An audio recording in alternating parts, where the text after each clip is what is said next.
On Monday, April 8, Prime Minister Justin Trudeau unveiled the Liberal government's long-awaited Defence Policy Update, the DPU. It makes $73 billion worth of investments over the next 20 years. Titled Our North Strong and Free, the new policy outlines a significant spending increase and promises to acquire some very specific new capabilities and equipment for the Canadian Armed Forces. Canada will invest an additional $8.1 billion over the next 5 years and approximately $73 billion over the next 20 years. It is time to target just what exactly this DPU will mean for the Canadian military and when they can expect to see the results. In terms of equipment acquisitions, the DPU shopping list includes early warning aircraft, tactical helicopters, and new long-range missiles for the Army.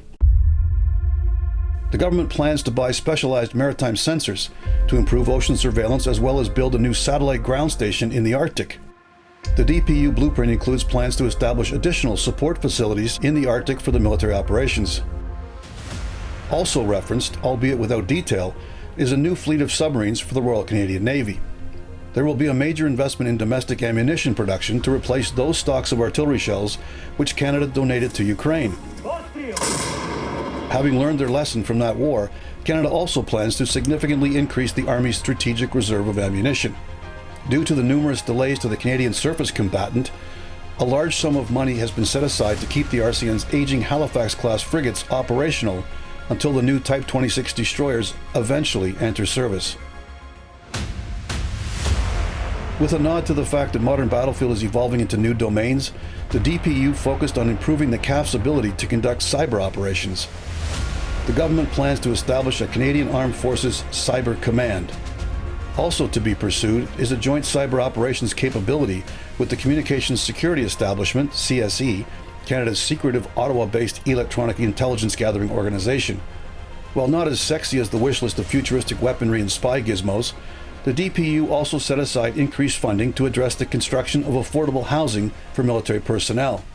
That was about the only item to address the most pressing issue, which is currently crippling the CAF: the combined retention failure recruiting shortfalls, which have resulted in woefully depleted ranks.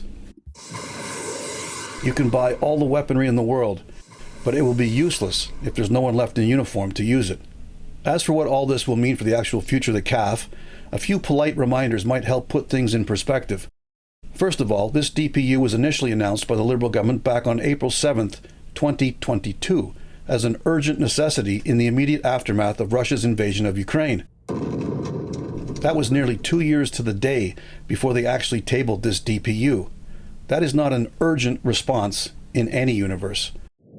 At the DPU technical briefing last Monday, it was confirmed that prior to making the details public in Canada, Minister Blair had first briefed NATO Secretary General Jens Stoltenberg to get his blessing. Apparently, Blair also pre-briefed U.S. Ambassador to Canada David Cohen. Those who follow Canadian military affairs closely will be well aware that both NATO and the U.S. have been pressuring Canada to increase defense spending to the NATO alliance target of 2% of gross domestic product, or GDP. This new DPU projects a massive increase from Canada's current annual defense budget of $30 billion to a staggering $50 billion by the end of this decade.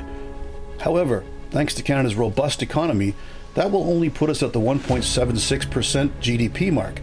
In other words, closer, but still no cigar from Stoltenberg.